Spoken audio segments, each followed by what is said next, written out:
মেয়েটি অষ্টম শ্রেণীতে পড়তো আর ছেলেটি দশম শ্রেণীতে পড়তো। তখনই তাদের রিলেশন হয়। 2 বছর যাবৎ সম্পর্ক খুব গভীর হয়ে ওঠে।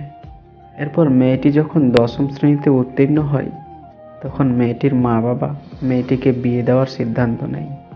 বিয়ের কথাটা মেয়েটি ছেলেটিকে বলে, এখন কি করবা করো, আমি তোমাকে ছাড়া বাঁচব না। ছেলেটিও মেয়েটিকে সত্যি ভালোবাসতো। ছেলেটি কি করবে, ছেলেটির বড় ভাই একটা আছে, সেও বিয়ে করে নাই। এখন ছেলেটি বিয়ে করার প্রস্তাব দিবে কেমনে, মা বাবাকে বলবে কেমনে, চরম টেনশনে পড়ে গেল। ছেলেটি নিজের মান সম্মানের দিকে না তাকিয়ে মা বাবাকে কান্না করে আকুতি মিনতি করে বলল, মেয়েটিও আমাকে ভালোবাসে, আমিও তাকে ভালোবাসি, যদি আপনারা মেনে না নেন আমাদের দুটি প্রাণ অকালে ঝরে যাবে, আমরা আত্মহত্যা করব। এমন অবস্থা দেখে ছেলেটির বাবা মা রাজি হলো।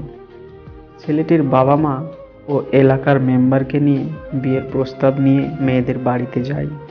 মেয়েটির বাবা কোনোভাবেই রাজি নয়। পরবর্তীতে থ্রেট দেই, দ্বিতীয়বার বিয়ের কথা বললে আমি মামলা করতে বাধ্য হব। সবার সামনে অপমান করে ছেলেটির বাবা মাকে। কয়েকদিন পর মেয়েটিকে সৌদি আরব প্রবাসী একটা ছেলের সাথে বিয়ে দিয়ে দেয়। সুন্দরভাবে চলছে মেয়েটির সংসার। মেয়েটির স্বামীর বিয়ের 3 মাস পর ছুটি শেষ, আবার সৌদি আরব চলে যায়। যখন স্বামী বিদেশ যাচ্ছে, তখন মেয়েটির পেটে 2 মাস 15 দিনের সন্তানের গর্ভবতী মেয়েটি। স্বামী সৌদি আরব যাওয়ার 15 দিন পর ওখানে স্বামী মারা যায় একটি সড়ক দুর্ঘটনায়। এ কি আর্তনাদ মেয়েটির, এ কি হাহাকার। স্বামী মৃত্যুর 45 দিন পর আগের সেই প্রিয়জনের সাথে দেখা হলো। মেয়েটি কাঁদতে কাঁদতে ছেলেটিকে কথাটি বলল। ছেলেটিও কাঁদতে থাকলো কথাগুলো শুনে। মেয়েটি ছেলেটিকে বলল, তুমি কি এখনো আমায় মেনে নেবে, আমি 5 মাসের গর্ভবতী। ছেলেটি কিছুক্ষণ চুপ করে উত্তর দিল, তুমি একটা সন্তান কেন, 10টা সন্তানের মা হলেও আমি তোমাকে মেনে নেব, আমি তোমাকেই ভালোবাসি। প্রভাতী দেবী ছিলেন কামরাডাঙ্গা গ্রামের এক সূচিবাই মহিলা। ওনার দাপটে এই গায়ের সবাই ততস্থ হয়ে থাকত। আর হবেই না বা কেন, ওনাদের পূর্বপুরুষেরা যে এই গায়ের জমিদার ছিলেন। সেই জমিদারি না থাকলেও সেই রক্ত যে ওনার শরীরে বইছে। সেই কোন ছোটবেলায় বিধবা হয়ে বাপের বাড়ি চলে আসেন, শ্বশুর বাড়িতে আর কোনোদিনই পা দেননি। নিঃসন্তান প্রভাতী দেবী ধীরে ধীরে এই বাড়ির সর্বময়ী হয়ে ওঠেন। ওনার বাবা মা বেঁচে থাকতে থাকতেই উনি এই সংসারের ভার কাঁধে তুলে নেন। ওনারা 4 ভাই আর 2 বোন। ওনার একমাত্র বোন স্বামী সন্তান নিয়ে নিজের শ্বশুর বাড়িতেই সংসার করছেন। ভাইরা বা ভাই বউরা বড় দিদিকে খুব ভয় পায় আর সম্মানও করেন।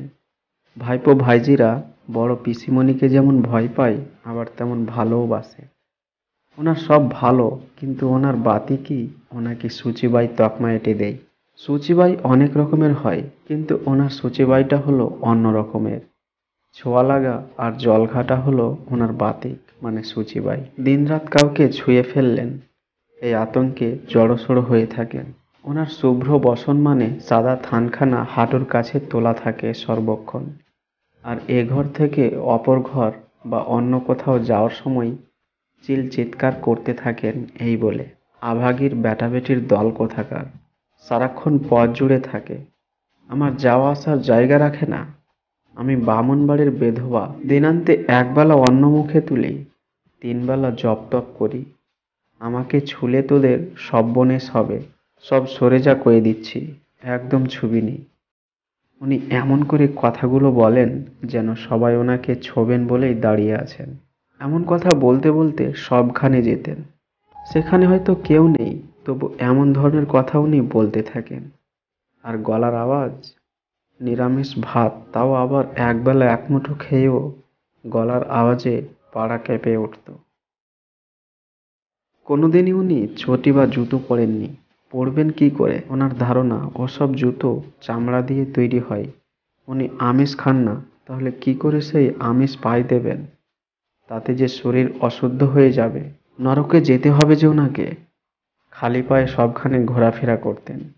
আর চোখের সামনে পুকুর ডোবা যা দেখতে পান তাতে পা ডুবিয়ে মাঝে মধ্যে পা শুদ্ধি করে নিতেন।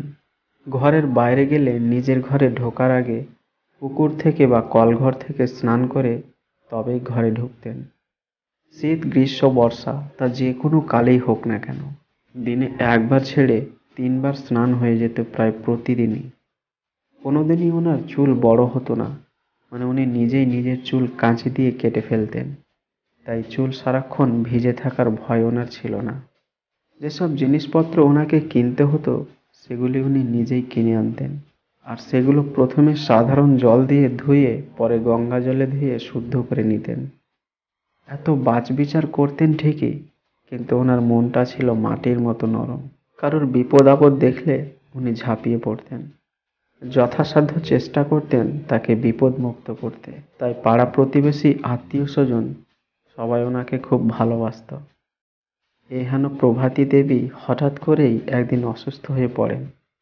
এখন কথা হলো, কেউ ওনাকে সেবা করতে পারছেন না, দূর থেকে দেখছেন, কিন্তু কাছে এলেই যদি উনি চিৎকার করছেন বা গালিগালাজ করছেন, সেই ভয়ে সবাই দূর থেকে ওনাকে দেখছেন আর আহা ওহু করছেন। একবার ওনার এক ভাইপো বউ চেষ্টা করেছিলেন ওনার কাছে গিয়ে ওনার সেবা করতে, কিন্তু যেই না ওনার ঘরে ঢুকতে যাবেন অমনি ওনার সেই বাক্যবাণ সেই ভাইপো বউয়ের অন্তরকে ভেদ করে মনটা ভেঙে চুরমার করে দেয়। এই ভয়ে কেউ ওনার কাছে যাওয়ার চেষ্টা পর্যন্ত করেননি। যখন সুস্থ ছিলেন তখন দুপুরে মাটির উনুনে কাঠখড় ইত্যাদি দিয়ে নিজের জন্য একবেলা আলু ভাতে ভাত সিদ্ধ করে ঘি আর দুধ দিয়ে খেতেন। রাতে দুধ, খই, কলা এসব খেতেন। চায়ের কোনো ব্যবস্থা ছিল না, কারণ এসব খাবার মিলেচ্ছুদের মানে ইংরেজদের খাবার। সেসব খাবার মানুষে খায় নাকি? তাছাড়া এগুলো তো নেশার জিনিস। বুড়ো বয়সে এসে শেষকালে নেশা করে নরকবাসী হতে উনি চাননি। নিজের সব কাজ উনি নিজেই করতেন। সে কাপড় কাচা থেকে ঘর পরিষ্কার করা, রান্না করা, এমনকি খাবার জল বয়ে আনা, সব একা হাতেই করতেন। খাবার বা রান্নার জল উনি নিজেদের বাড়ির কুয়ো থেকে তুলতেন। এত কাজের মধ্যেও উনি কিন্তু বাকিদের দিকে সমানভাবে নজর রাখতেন। কার কি লাগবে, কি রান্না হবে, সব উনি ঠিক করে দিতেন। তবে সবকিছুই দূরে দাঁড়িয়ে দেখাশোনা বা আদেশ করতেন। নিজের জন্য চাল থেকে মুড়ি আর ধান থেকে খই নিজেই ভেজে নিতেন। এমনকি ওনার একটা গাই ছিল, যার থেকে উনি নিজেই দুধ দুয়ে নিতেন। এক কথায় ওনার সব কাজ উনি নিজেই করে নিতেন। এত কাজ করেও ভাইদের জন্য বা ভাইপোদের জন্য নিজের হাতে পায়েস, পিঠেপুলি তৈরি করে দিতেন। এই চক্রবর্তী বাড়িতে উনি বটগাছ হয়েছিলেন। অসুস্থ হয়ে পড়ার পর প্রথমে সেটা আর সম্ভব হয়নি, তাই না খেয়ে কয়েকদিন কাটিয়েছিলেন। তবু কাউকে ওনার ঘরে ঢুকতে দেননি। দিনে দিনে অসুস্থতা আরো বেড়েই যায়। পরে আর বিছানা ছেড়ে ওঠবার ক্ষমতা থাকে না। একদিন কলঘরে যাবেন বলে অসুস্থ শরীর নিয়ে উঠতে গেলে মাথা ঘুরে পড়ে গিয়ে অজ্ঞান হয়ে যান। সেটা ওনার এক ভাইপো বউ দেখতে পেয়ে চিৎকার করে ওঠে, আর বাড়ির সবাই তখন চলে এসে ওনাকে তুলে ওনার বিছানায় শুইয়ে দিয়ে চৌধুরী কবিরাজকে ডেকে আনা হয়। সেই প্রথম ওনার ঘরে অনেকের পদধূলি পড়েছিল। কি পরিপাটি করে সাজানো গোছানো ঘরটা, ঝকঝক করছে মেঝেটা, আলনায় সুন্দর করে সাদা থানগুলো রাখা। ঘরটা যেন একটা মন্দির। ঘর থেকে তখনও ধূপের গন্ধ বেরোচ্ছে। এই প্রথম ওনাকে কেউ স্পর্শ করলো। কবিরাজ ওনার নাড়ি টিপে ধরে বলেন, নাড়ি খুব ক্ষীণ, খুব দুর্বল, গায়ে এক ফোঁটা রক্ত নেই, শরীরের অবস্থা খুব খারাপ। বাড়ির সবাই খুব ভেঙে পড়েন।